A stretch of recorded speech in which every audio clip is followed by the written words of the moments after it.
Festejai, ó céus, e vós os que neles habitais. Ai da terra e do mar, pois o diabo desceu até vós, cheio de grande cólera, sabendo que pouco tempo lhe resta. Apocalipse capítulo 12, versos 10, 11 e 12. Uma das grandes estratégias do inimigo de Deus tem sido espalhar a ideia de que o livro do Apocalipse é incompreensível. Isso não é verdade. O livro do Apocalipse está aberto para todas as pessoas que procuram entender as mensagens de Deus para os dias finais da história deste mundo. Deus não está distante de você. Esse é o conteúdo geral do Apocalipse. Temos um Deus no céu que se importa com os seus sonhos, sua família, seu emprego, seus problemas e entende todo o seu sofrimento. Talvez, neste momento, pode ser que o seu coração esteja cheio de lágrimas por causa da morte de alguém. Nenhum problema é tão grande que Deus não tenha uma solução, até mesmo para a morte. A Bíblia nos fala que acontecerão 2 ressurreições. Acompanhe as palavras do próprio Jesus explicando o que é que em breve deve acontecer. Não vos maravilheis disto, porque vem a hora em que todos os que se acham nos túmulos ouvirão a sua voz e sairão. Os que tiverem feito o bem, para a ressurreição da vida, e os que tiverem praticado o mal, para a ressurreição do juízo. João capítulo 5, versos 28 e 29. A ressurreição dos mortos não é nenhuma surpresa dentro da Bíblia. Pode ser que você nunca tenha ouvido sobre isso, mas a ressurreição é certa na revelação que Deus nos deixou. É também a esperança de que um dia poderemos rever aqueles de quem nos separamos por causa da morte. Um grupo de pessoas ressuscitará para ser salvo de uma vez por todas deste mundo de pecado. Já o outro grupo ressuscitará simplesmente para receber a condenação, o juízo. Essas ressurreições não acontecerão juntas ao mesmo tempo. Um grupo ressuscitará antes, e a Bíblia, em Apocalipse capítulo 20, verso 6, nos diz qual é.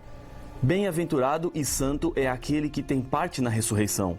Sobre esses, a segunda morte não tem autoridade. Pelo contrário, serão sacerdotes de Deus e de Cristo, e reinarão com ele os 1000 anos. Os justos voltam à vida para reinarem com Cristo no céu por um período de tempo, 1000 anos. A Bíblia nos diz qual será o momento no qual os justos mortos ressuscitarão. Acompanhe o que Paulo nos diz em 1 Tessalonicenses capítulo 4, verso 16.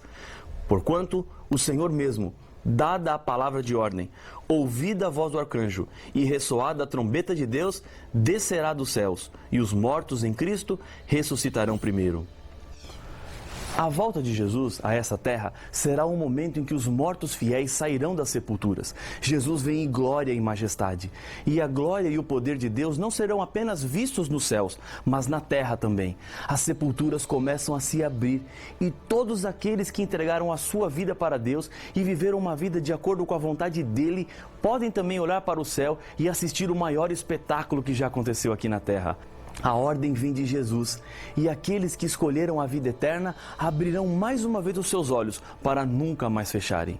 Recapitulando o que os textos bíblicos nos informaram até aqui, acontecerá o seguinte. Primeiro, Jesus Cristo vem com as nuvens do céu, com poder e muita glória, acompanhado dos seus anjos. Segundo, do céu, Jesus dá a ordem e os mortos em Cristo, ou seja, os mortos fiéis, ressuscitam. Terceiro, eles serão levados para o céu e reinarão com Cristo por 1000 anos. Existe o grupo dos mortos que não foram fiéis, pessoas que não escolheram a salvação, homens e mulheres que Jesus havia morrido para resgatar, mas que não o aceitaram.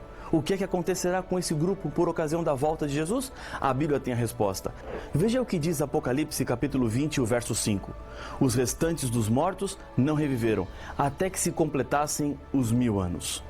Os mesmos 1000 anos em que os salvos estarão reinando com Jesus no céu. Ou seja, quando Jesus voltar, os mortos que não foram fiéis a Deus permanecerão mortos. Eles não verão a volta de Jesus. Para eles, é como se nada tivesse acontecido. Ainda existe o grupo dos infiéis, que estarão vivos na volta de Jesus. Sobre eles, a Bíblia nos diz: se de fato é justo para com Deus que ele dê em paga tribulação aos que vos atribulam e a vós outros, que sois atribulados, alívio juntamente conosco, quando do céu se manifestar o Senhor Jesus, com os anjos do seu poder, em chama de fogo, tomando vingança contra os que não conhecem a Deus e contra os que não obedecem ao Evangelho de nosso Senhor Jesus. 2 Tessalonicenses, capítulo 1, versos de 6 a 8. E no capítulo 2, no verso verso 8, a Bíblia diz: então será de fato revelado o iníquo, a quem o Senhor Jesus matará com o sopro de sua boca e o destruirá pela manifestação de sua vinda. Os 4 grupos, fiéis vivos, fiéis mortos, infiéis vivos e infiéis mortos, transformam-se em apenas 2. Os infiéis, o grupo dos perdidos, que estarão todos mortos após a volta do Senhor Jesus, e o grupo dos salvos. Todos os fiéis de todo o mundo e de todas as épocas estarão vivos com Jesus no céu. E lá, o tempo será dedicado a uma importante missão. A Bíblia nos diz o que é que os salvos estarão fazendo no céu em Apocalipse capítulo 20 e o verso 4. Vi também tronos, e nestes sentaram-se aqueles aos quais foi dada a autoridade de julgar. Paulo, em 1 Coríntios capítulo 6, verso 2 e 3, afirma: ou não sabeis que os santos hão de julgar o mundo? Não sabeis que havemos de julgar os próprios anjos? Quanto mais as coisas desta vida. Quem são os santos? De acordo com a Bíblia, no sentido da palavra, santo quer dizer separado, diferente do mundo. É por isso que a Bíblia diz que a igreja de Deus deve ser santa, sem mancha, ou seja, separada do pecado. Os santos dos quais a Bíblia fala que julgarão o mundo não são estátuas. Os santos são aqueles que se separaram do mal deste mundo e viveram uma vida respeitando os princípios da palavra de Deus. Isso quer dizer que eu e você somos chamados por Deus para sermos santos. Jesus foi preparar lugar no céu para os santos. Ele voltará para buscar os salvos e lá estarão com ele, onde acontecerá o julgamento. Esse julgamento não afetará os justos, que já foram julgados antes da vinda de Jesus à terra e receberam a aprovação de Deus. O prêmio é a vida eterna. A Bíblia nos diz: quem nele crê não é julgado. O que não crê já está julgado, porquanto não crê no nome do unigênito Filho de Deus. João capítulo 3 e o verso 18. Nesse julgamento, no céu, serão julgados os ímpios, que ressuscitarão somente após os 1000 anos, junto com o diabo e os seus anjos. Esse juízo no céu também serve para que os santos compreendam por que não se salvaram todas as pessoas. Neste momento, toda dúvida será desfeita na mente dos salvos com relação ao pecado, o mal e a justiça de Deus. Com isso, Deus coloca-se diante de todo o universo para que não exista mais nenhuma dúvida do seu amor e do seu perdão. Durante os 1000 anos, o diabo estará sem ter o que fazer.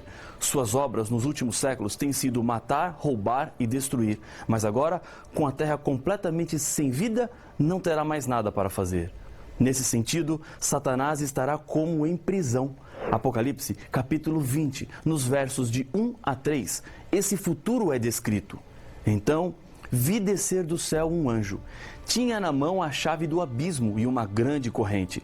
Ele segurou o dragão, a antiga serpente que é o diabo, Satanás, e o prendeu por 1000 anos. Lançou-o no abismo, fechou-o e pôs selo sobre ele, para que não mais enganassem as nações, até se completarem os 1000 anos. Depois disto, é necessário que ele seja solto pouco tempo. A terra estará então desolada, sem luz, sem seres humanos, sem cidades, sem alegria, sem vida. Por essa mesma razão, Satanás estará atado às circunstâncias. Não tem ninguém para ele tentar ou fazer sofrer. Os 1000 anos será um tempo para ele pensar em todo o mal que causou para a humanidade e também os anjos que seguiram as suas ideias marcadas pela cobiça e a vaidade. Tudo que estamos estudando aqui, Satanás conhece bem.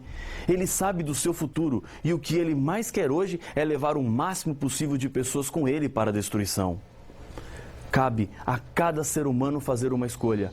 Onde queremos passar a eternidade? A resposta é óbvia, mas a prática nem sempre é. Todos respondem no céu, mas lembre-se que para isso acontecer é necessário que sua vida seja colocada inteiramente nas mãos de Deus. E isso significa dependência da vontade de Deus. O céu será um lugar de muitas surpresas, 3 pelo menos. Você estar lá será a primeira. Depois das lutas e das dificuldades enfrentadas, encontraremos o alívio eterno para todo o sofrimento. A morte não mais nos fará chorar. Filhos não mais entrarão no mundo das drogas. Famílias não serão mais desfeitas. Não haverá mais esposas sendo espancadas pelos seus maridos. Você não perderá mais o sono por causa de problemas financeiros. A culpa que te machuca não será mais lembrada. Os crimes não mais existirão. Só de pensar em estar lá e o que é que isso representa para nós é razão suficiente para você tomar uma decisão na sua vida. Segunda, estarão pessoas que você pensou que não estariam. Tudo isso graças ao perdão de Deus e à transformação que Ele faz na vida dos seres humanos. Tenho encontrado muitas pessoas que são a prova viva disso que eu estou te falando. Deus pode mudar o seu caráter, fazer de você um vencedor em todos os vícios, abandonar aquilo que te faz mal. E a terceira, pessoas que você achou que estariam no céu, não estarão. Deus não olha para os seres humanos como nós olhamos. Deus vê o coração e não apenas o exterior. A mudança que Deus quer fazer na sua vida é profunda. Deus vai no centro, Ele toca na ferida para curar. Deus tem poder para isso. Permita que Ele entre de verdade na sua vida.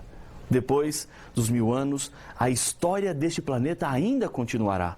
O problema do pecado e do mal ainda não foram completamente resolvidos. Satanás, mesmo sem ter a quem tentar, continua vivo e esse problema tem que ser resolvido. Em Apocalipse capítulo 21, verso 2, João nos diz que vi também a cidade santa, a nova Jerusalém, que descia do céu, da parte de Deus, ataviada como noiva, adornada para seu esposo. Dentro da cidade estão todos os salvos. Mais uma vez, Jesus retorna a essa terra pela terceira vez, juntamente com os seus filhos fiéis. Em Zacarias capítulo 14, versos 4 e 10, a Bíblia nos diz que o local onde a cidade repousará será o Monte das Oliveiras, que se abrirá em duas partes, produzindo um grande vale. Nesse momento, a revelação do Apocalipse diz que os restantes dos mortos não reviveram até que se completassem os 1000 anos. Quando, porém, se completarem os 1000 anos, Satanás será solto da sua prisão e sairá a seduzir as nações que há nos 4 cantos da terra, Gog e Magog, a fim de reuni-las para a peleja. O número dessas é como a areia do mar. Apocalipse capítulo 20, versos 5, 7 e 8. Quando os mortos ressuscitam, que são todos os ímpios, as circunstâncias que prendiam Satanás e o impediam de atuar entre os seres humanos já não existem mais. Ele agora tem a quem tentar.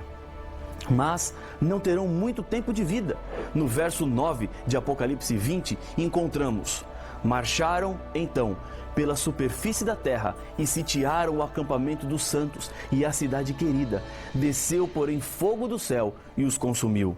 Esse será o fim do mal. A terra marcada pela história do pecado será agora completamente purificada pela ação do fogo. Pedro fala dessa esperança em sua segunda carta. Virá, entretanto, como ladrão, o dia do Senhor, no qual os céus passarão com estrepitoso estrondo e os elementos se desfarão abrasados. Também a terra e as obras que nela existem serão atingidas.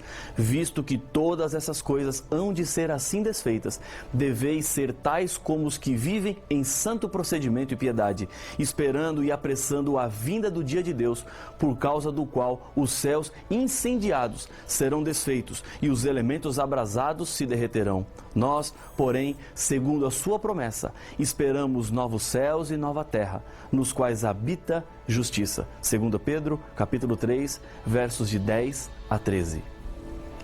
Deus, neste momento, está lhe fazendo um convite. E você não pode ficar indiferente.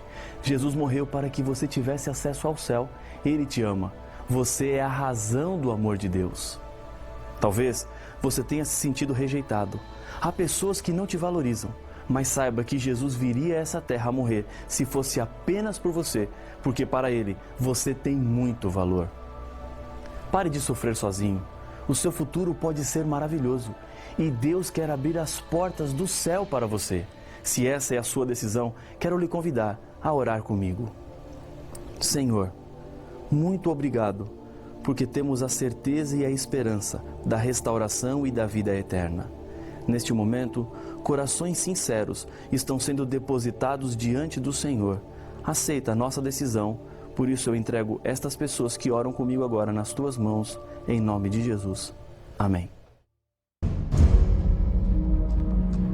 Dentre as muitas figuras do Apocalipse, os 7 selos é uma das profecias que mais alimentam a imaginação das pessoas com relação ao fim do mundo.